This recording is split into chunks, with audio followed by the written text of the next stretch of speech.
Informational aviation video. Thank you so much for tuning in today. So I would like to first start off by apologizing. I've been pretty busy lately with working on my multi-engine rating, so that's been very exciting. However, today I wanted to talk a little bit more about sectional charts, airspace, and the importance of familiarizing yourself with the surrounding area. So one of my personal experiences was kind of crazy relating to this, and this is why I emphasize the importance of pre-flight planning and understanding which airspace you're in and the different, requirements and aspects, things like that. So first I want to start off talking a little bit about Denver here. So the reason why I chose Denver is because it seems like there's a lot, which that is very true. So I'm going to kind of break this down a little bit here, and we're going to talk about speed restrictions for a second. So a lot of people kind of overlook the speed restrictions within a Bravo specifically because, we're GA pilots right now. At least most of us are. We're not flying a jet. So for us, the speed restrictions kind of, especially if I'm in a Cessna, like a Cessna 172, the speed restrictions are not as, prominent. They're not, a lot of people don't think they're as important, which that's definitely not true. So what I wanted to emphasize here is the speed restrictions within the Bravo. So we have 250 knots, and that's indicated airspeed. And if I'm underneath the Bravo, so if, let's say I'm at 7,000 here, that's going to be 200 knots indicated on my airspeed indicator. Now, if I'm going through a VFR corridor, that's going to be another 250 knots indicated on my altimeter. Now, let's talk a little bit about why they do indicated and not ground speed. So let's say I'm in a Cessna and I'm cruising at, for some reason, 150 knots indicated, right? For some reason, I'm going 150 knots in my, Cessna, whatever. And ATC bases it off of ground speed. Well, my ground speed is 170 knots. So my ground speed takes into consideration the wind. So if I have a headwind, I'm going to have a slower ground speed. If I have a tailwind, I'm going to have a faster ground speed. So if that makes sense, basically ATC would be asking you, hey, slow down your Cessna's ground speed to 150 knots, which could potentially, eventually indicate a stall, if that's the case on the altimeter, right? Or airspeed indicator, I'm so sorry. So that's a huge deal here. That's pretty much why they do indicated and not ground speed, because you can have a faster ground speed than your indicated airspeed and be just fine. However, you can also have a slower ground speed than indicated airspeed. For instance, if you're in a Cessna and you have a 40 knot headwind, you pretty much fly, 40 knots, if you will. So with that being said, that's kind of why they do that, pretty much. Again, indicated is really the only thing we care about right now. So a couple of things with Denver that I wanted to hit on. So there's this concept called SVFR, which is Special VFR Operations, and you are able to basically kind of pick up IFR. It's not IFR, trust me, but it's kind of similar to that. You can request a Special VFR clearance out of this airport. Now, there are select few airports, and Denver is one of them. It says it right where my mouse is. It says no SVFR. So that's another reason why pre-flight planning is important, because if you wanted to pick up SVFR out of Denver, they will definitely laugh at you and tell you to turn around and go back to the ramp. So with that being said, this looks like a congested area. Now, I'm pretty familiar with basically anything west-ish of the Rockies. So it's a mountain range, but I'm also kind of familiar with the east side a little bit. So basically meaning Utah and right? The Denver area. I've never flown over here, but I definitely have an idea of what it would be like. Now, I fly by mountains all of the time, and one of the predominant things that we have to deal with, unfortunately, and sometimes I don't like it, is mountain wave turbulence, right? So that is basically caused by the wind traveling over the mountains. You know, we have windward, leeward, fun things like that. So that's something else that I need to be aware of. So as I look at my map, I'm always gathering data and making sure that, hey, I have enough information for this flight, right? Because pretty much FAR 91-103 pre-flight action says, list out your NW craft, NOTAMs, known ATC delays, etc., weather. But it also says to become familiar with all aspects of the flight. That's huge. So what does that mean, right? There are so many things that we can interpret and misinterpret. So for me, that means basically 4 primary things, okay? Well, technically 5 if I wanted to count the last one, but traffic, terrain, clouds, airspace, and airport. So traffic, terrains, clouds, airspace, and airport. So I'm always looking out for information of traffic. Now, I am an IFR pilot. I'm a CFII now, and I understand that a lot of people I understand that kind of sounds weird, but I know that a lot of people don't really understand the approach procedures at their airport, but I still think it's pretty important. So if we come back over to where I'm from, Salt Lake, we can see that this airport's weird in a sense that, the Bravo looks like a half pie. And the reason for that is because of the mountains over here. These are pretty much the Rockies over on this east side, and very, very high rising terrain. We have 9,000 feet, we have 8,000 feet. Anyways, it gets pretty high. So that was the Wyoming area. So Wyoming is kind of low-ish, 9,000, but Wyoming, I don't know too much about Wyoming. However, if we come down south, this is a little bit more Utah. Yeah, so this is Utah down here. We have 11,000, 11,300, 11,000, or 10,600, 11,900, right? So it's scary. The terrain is rising 12,000, 13,000, 13,500. So that is the reason why Salt Lake is pretty much shaped the way it is. Now, if we come back over here, you'll notice that there are Victor Airways. Now, for those who are not instrument rated, basically Victor Airways are connecting airways from, let's say, NavAid to NavAid, so VOR to VOR, NDB to NDB, etc., to help guide IFR traffic. So, yes, if you want to compare them to roads in the sky, that is very true. I would not argue against that claim. They are indeed literally the roads of the sky that guide pilots from point to point to point. Now, there's this thing in IFR called approach and departure procedures. So typically most airports, not all airports, but most airports have approach and departure procedures for instrument flying traffic. So with that, I wanted to make a point here with Salt Lake, because we have the Bonneville Vortac out west of us. So this Bonneville Vortac is massive in the sequencing of traffic.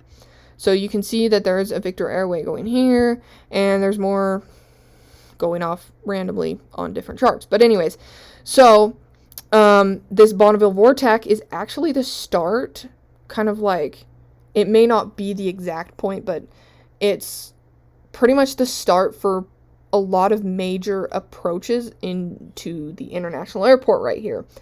So that's something to watch out for. Now, the reason why I want to say this is because we've got traffic and terrain within the surrounding area. So I want to make sure that my, pattern, I have an idea of what the traffic pattern is going to look like, right? So if we have traffic coming from the west, let's say, I don't know, LAX, for example, they're going to probably intercept this Bonneville Vortac and then come inbound to one of the runways over here. Now, we also have down south the Fairfield Vortac, which is also the start of like 3, 4, I don't know, several major approaches into this airport that high-speed jet aircraft use. So that's something to keep in mind. So, say we have a lot of traffic coming from the east or coming from the south, maybe even the west, who knows. They'll probably clear them to the Fairfield Vortac for XXX approach, right? Now, there are also other, arrivals and procedures that involve this Vortac, if you will, that I think VFR pilots should definitely be aware of. So, getting the basic idea of the way the traffic flows, especially IFR traffic, will help VFR traffic sequence a little bit better, and it'll help ATC, make you safer, things like that. So, knowing the traffic is huge. Now, terrain, we talked a little bit about that. We have these mountains over here that pretty much interfere with our traffic by a long shot. So, like Denver, we've got, the quadrant is 14.6 here. The quadrant is 14 here, 14.8. So, we've got rising terrain over here. So, like 13.6, 13.82. They're kind of hard to see on this chart. But anyways, so traffic and terrain. Now, we talked a little bit about speed. So understanding the basic speed restrictions, for instance, the Bravo, inside the Bravo, below the Bravo, inside Charlie, things like that. Now, Echo below 10,000 is 250 knots indicated. So, consult the FARs for that. Highly, highly recommend looking into speed limits. I will probably do a video a little bit better quality regarding like speed limits, cloud clearances, things like that. So, speaking of cloud clearances, let's talk a little bit about cloud clearances. So, the traffic terrain clouds, the clouds portion of the way I set up my cross-country flight planning is pretty much weather. Do I have good enough weather? And clearly we mentioned earlier that, hey, we can't pick up SVFR here. We're not going to be able to, depart or pick it up at Denver at all. They don't offer it. It's kind of crazy. Now, with this, I got to make sure I'm in compliance with my cloud clearances, right? Inside the Bravo, 3 clear of clouds. 3 statute miles clear of clouds. So, with that comes great responsibility here. We're going to be checking our NOTAMs, our METARs, TAFs, things like that. So, that's kind of the biggest portion of this, which NW Craft kind of falls into that. And knowing everything about, weather, NOTAMs, fun things like that. Now, if you're flying IFR, please, check your WAS NOTAMs. Make sure you know what's going on with GPS and the status there. Next, aerospace. So, aerospace is huge here. Again, it goes with the argument, no SVFR. But we have a lot of interesting things surrounding Denver. So, it looks like we've got some Class Echo, we've got some Class Delta, we got a giant Bravo. And clearly, I need ADSB out and Mode C within 30 nautical miles. So that's something that I really want to note on here, is becoming familiar with your equipment requirements. So in here, it's two-way radio communication, Mode C, ADSB out within your 30 nautical miles. Something else with airspace that I kind of pointed out in an earlier video about these charts is the surrounding activities. I cannot tell you the amount of times that I have encountered a airport with glider operations or fun things like that. So safety comes by understanding what's in the surrounding area. So let's look around Denver and kind of get a mental picture about what could potentially be some hazards here. And one of the first things that I do notice is down here. We have crossing airways.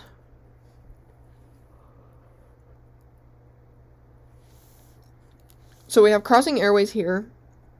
And then we have what looks like parachute operations down here at Vance Brand Airport. So that can be a huge concern because, especially if you don't, check the NOTAMs, usually they would release a NOTAM saying, hey, high concentration of parachute jump operations. And that is pretty dang huge.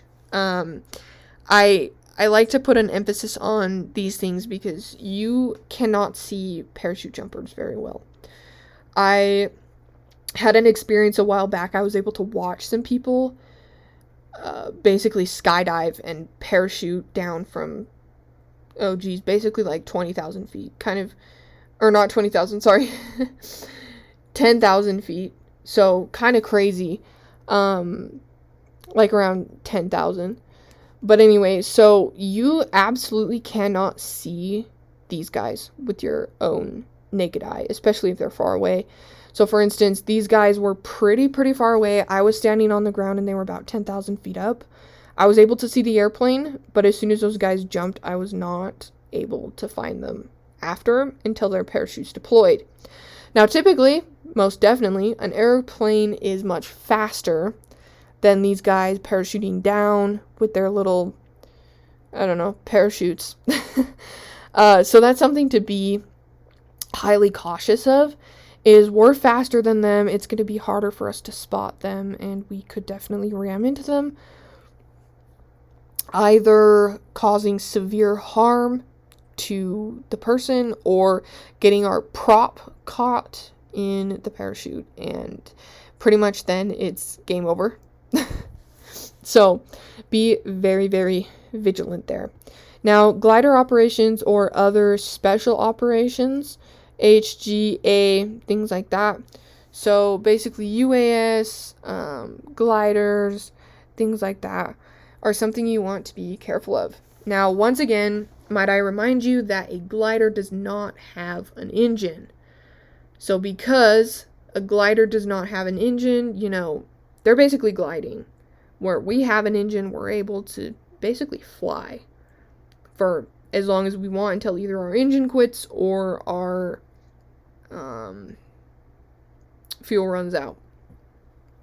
So with that being said, gliders often, they should put out a NOTAM ideally, but sometimes we never know. It's definitely something to monitor over frequency.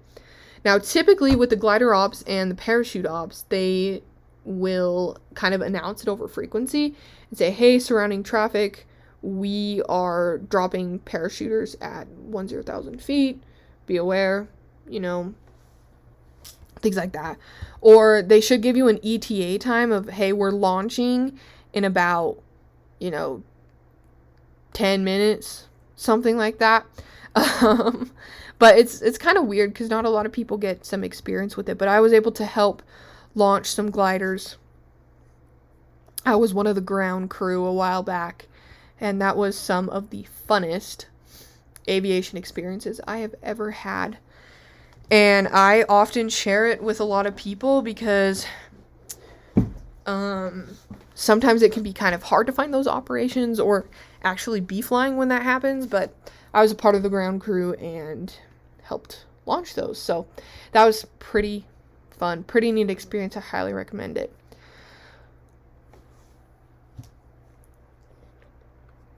Continuing on, we have this rocket here. So it looks like it's Colorado Air and Space Port. Again, it looks like it's a Delta. Yeah, it's a Delta. Right here, right under the Bravo shelf. Alright, so this... Oh, sorry. I'm just yawning. I'm really tired today. So this is a space ops. Pretty much the symbol that they use for space ops here. So what is so significant about space ops? A lot of things here, but one of the primary things is, again, they should issue a NOTAM. Sometimes they'll put out a TFR. I do know that when they launch out of Florida, when the NASA rockets launch out of Florida, they do put up a TFR, temporary flight restriction, that says, hey, no traffic is authorized to fly at X altitude during X and X times. So, and space operations can be very dangerous for the space operations and the normal aviation operations. So that's why they want to warn us and say, hey, we've got some rocketry operations here. We want to make sure that you are safe, I am safe, we are safe. So as I continue to look around for some hazards here, I really want to put an emphasis on understanding potential hazards within your surrounding airport. So for instance here, they have some notes.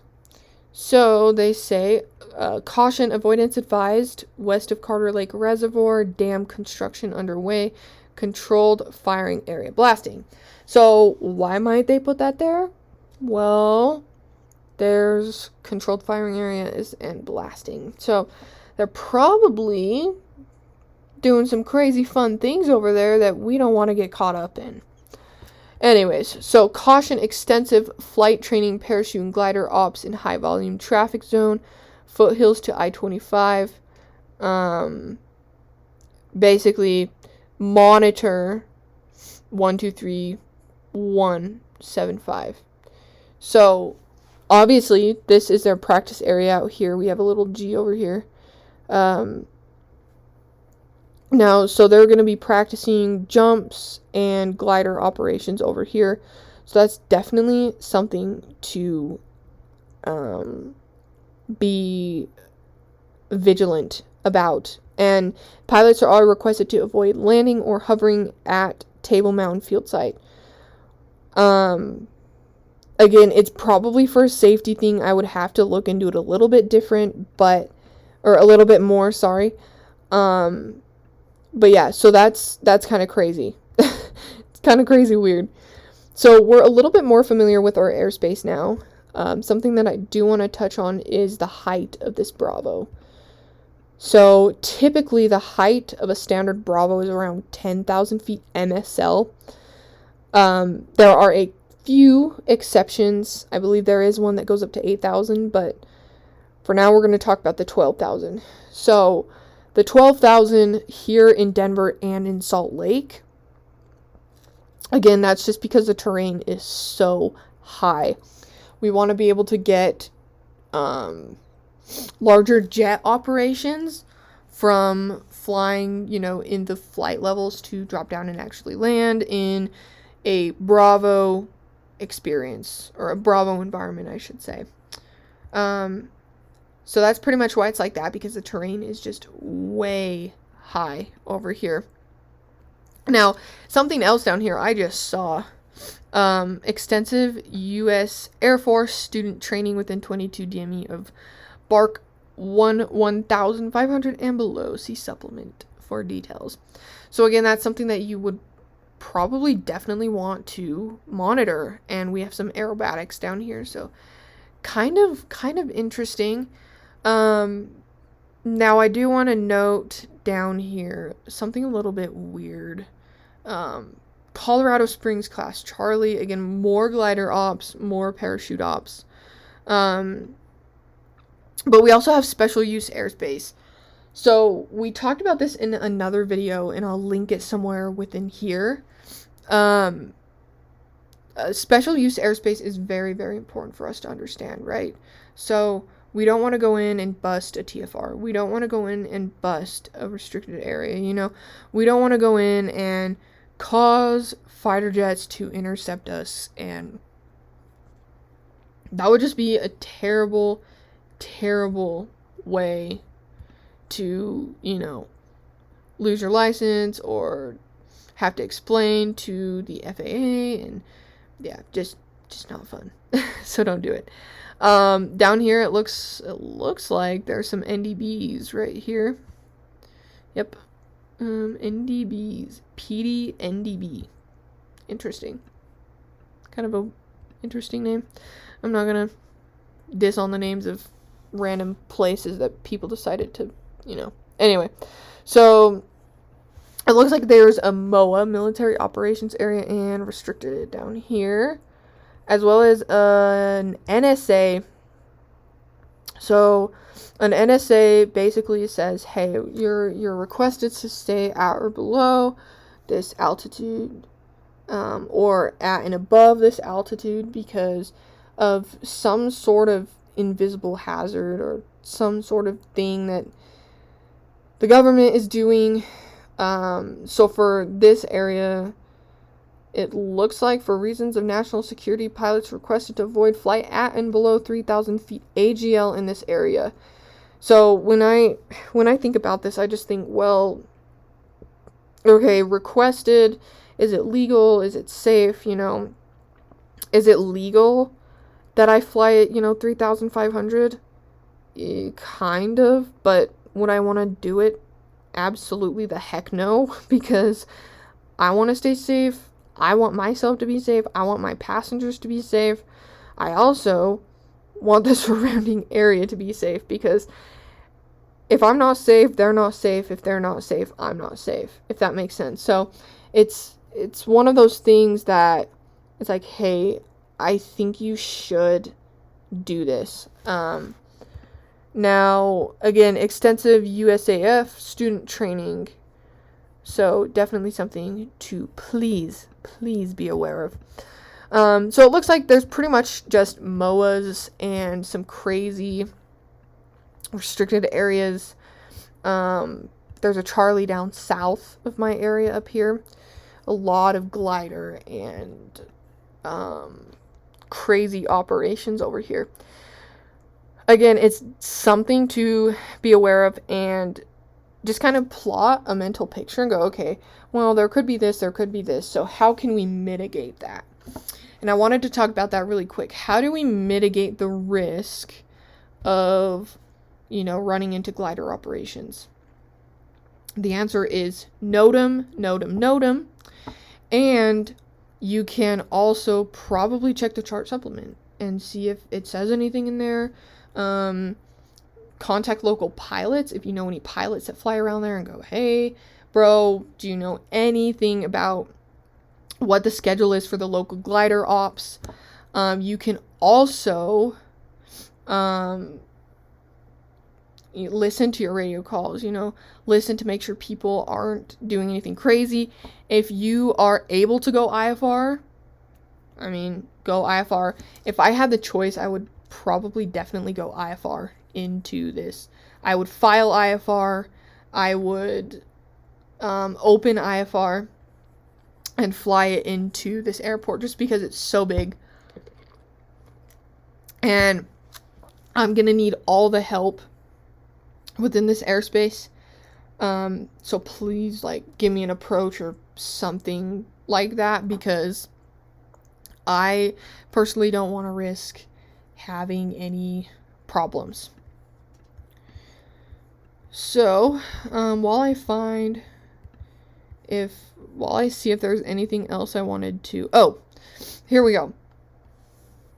So something that I didn't touch on in my other previous videos is, turbine farms, wind turbine farms, which clearly they're here, and clearly they're here.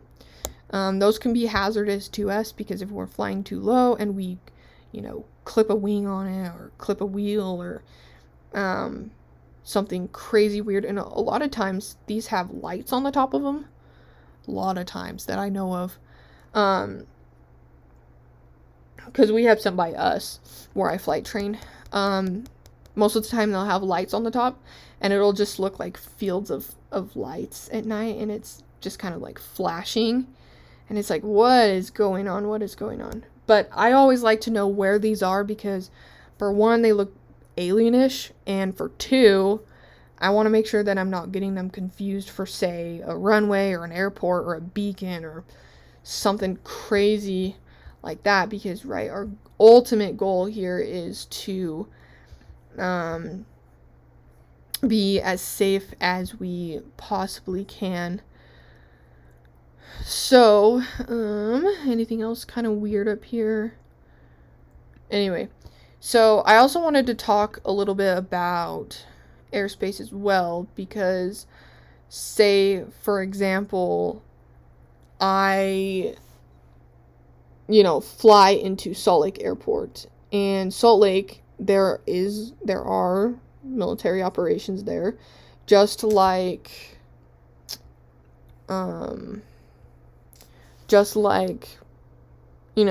Vegas. Flying into Las Vegas, we have Nellis, or they have Nellis. We have Hill. So you're going to probably have high-speed fighter jets on final. You're going to have them shooting ILS approaches. You're going to have them flying around and doing their departure procedures. If you're flying in the Salt Lake area, Hill Air Force Base put out a really awesome, it's called MACA, MACA, we refer to it as MACA, MACA or MACA, whatever.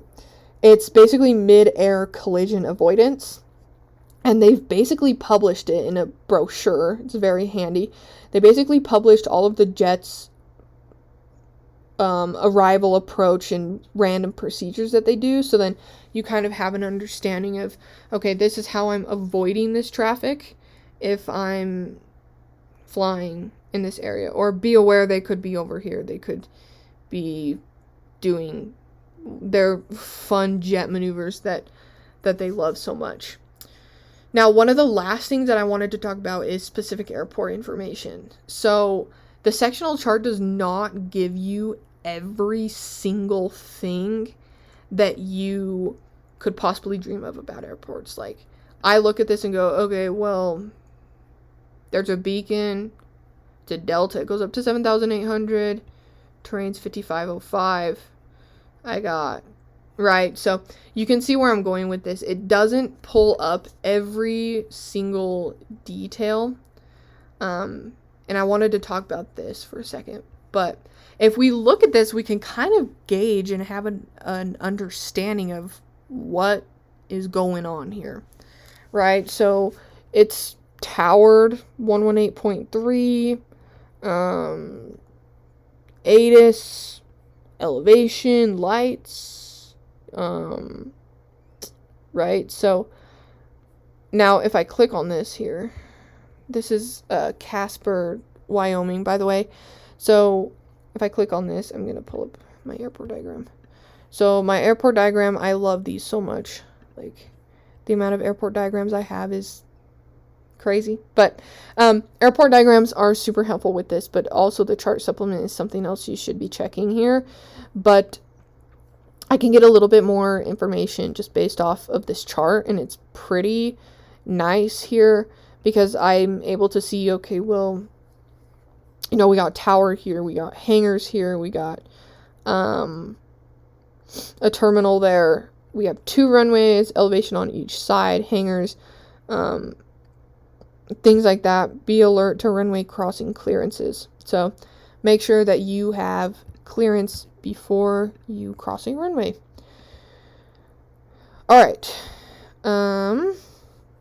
See, now it says C NOTAMs or supplement for Class D hours. Cool. So the moral of this whole story is that getting familiar with the area via pretty much, your sectional chart is a great idea. Now, another recommendation, I did hear this from a friend one time that one of their recommendations was to look at Google Earth. Now, Google Earth is amazing in a sense that it provides satellite imagery for free. Create a Google account, sign into that, and use it to look at the surrounding area. So, for example, I am up here in, this is Powell, Wyoming. Nope, Yellowstone. That's what I wanted. So I'm up here in Yellowstone, and I go, holy crap. This terrain is crazy right here. So we got Yellowstone Lake, we got massive wildlife areas, right?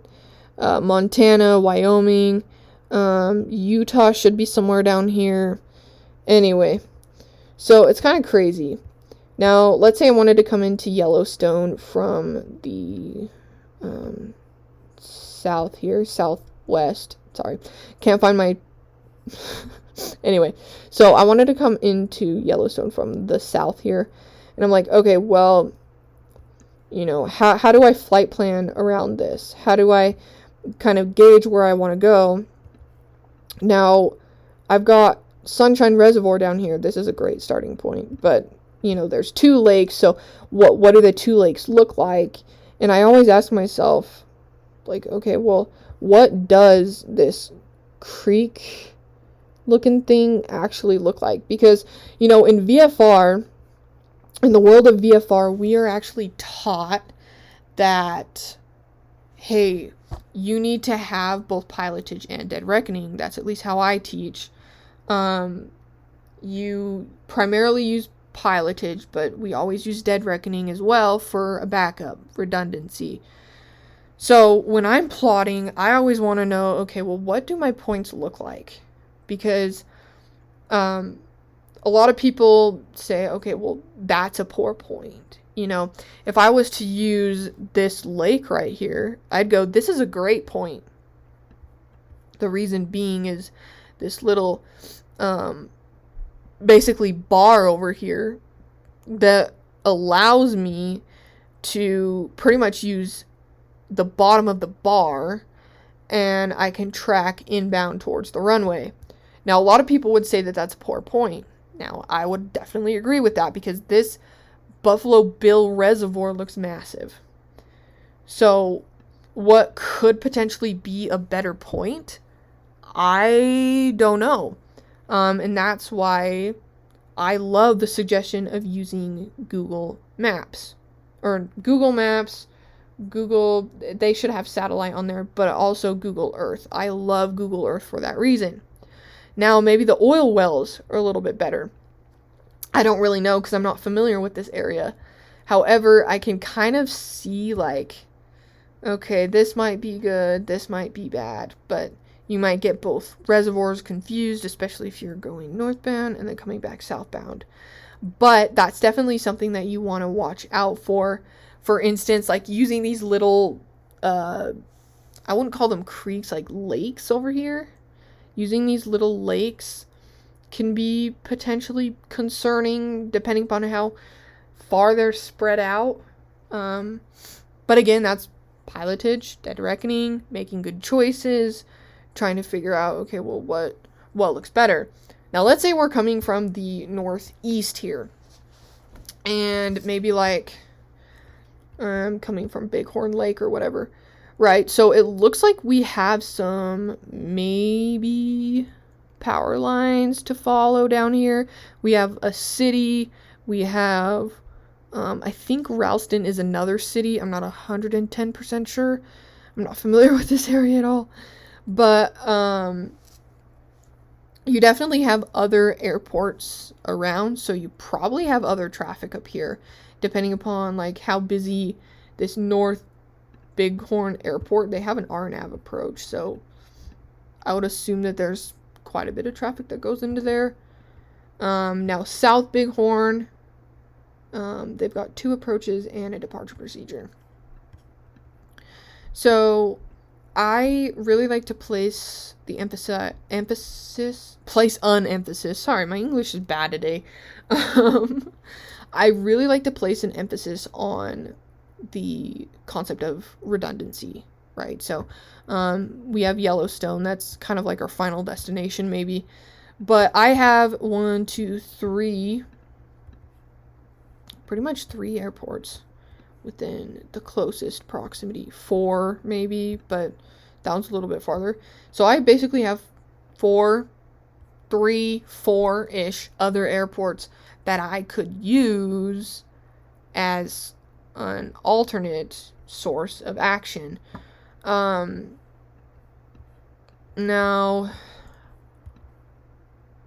let's say like you flew into the middle of nowhere. Like for some reason your airport was in the middle of nowhere and you had no idea where you were.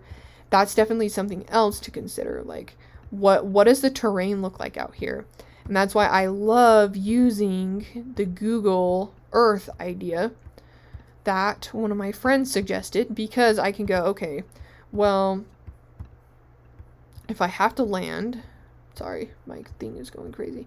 If I have to land over here by Hoover, I want to know what this looks like, because the sectional chart gives me, okay, it's like a light, I don't know, light yellow-ish, maybe like a tan color.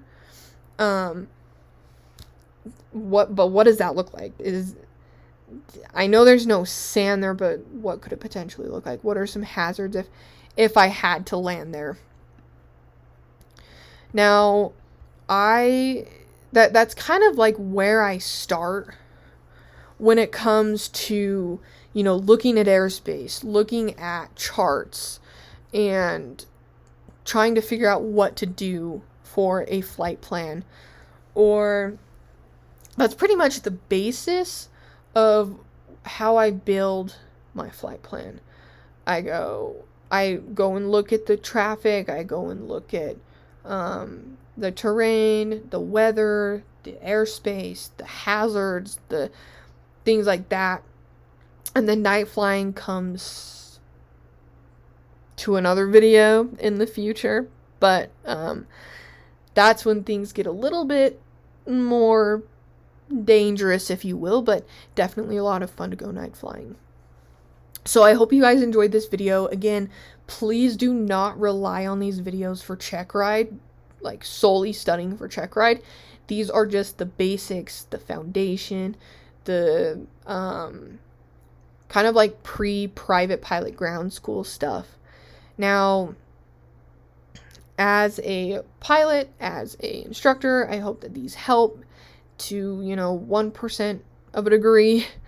Anyway, I appreciate you guys for watching this, and I will link a bunch of videos throughout, and thank you. I will see you on the next one.